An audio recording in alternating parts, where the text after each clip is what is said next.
Pemirsa, PT Nusantara Infrastructure Tbk mencatat kerugian 190,8 miliar rupiah hingga akhir kuartal 3 2023. Padahal kuartal 3 2022, Meta masih mencatatkan laba 99,5 miliar rupiah. Hingga kini emiten jalan tol ini mencatatkan kerugian meski pendapatannya naik.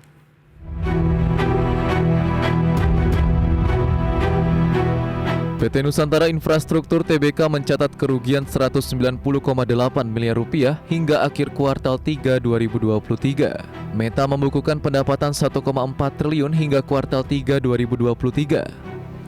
Raihan itu naik 132,07% dari 614,6 miliar rupiah pada periode sama tahun lalu. Secara rinci, pendapatan Meta berasal dari segmen usaha dan penjualan, usaha lainnya, dan konstruksi. Pendapatan usaha dan penjualan Meta hingga akhir September 2023 sebesar 665,27 miliar rupiah, naik dari sebelumnya 602,14 miliar rupiah pada periode sama tahun lalu.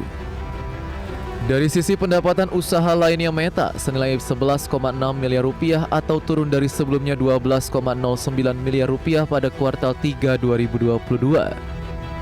Lalu pendapatan konstruksi 749,5 miliar rupiah hingga kuartal 3 2023, naik dari sebelumnya 405,9 miliar pada periode sama tahun lalu.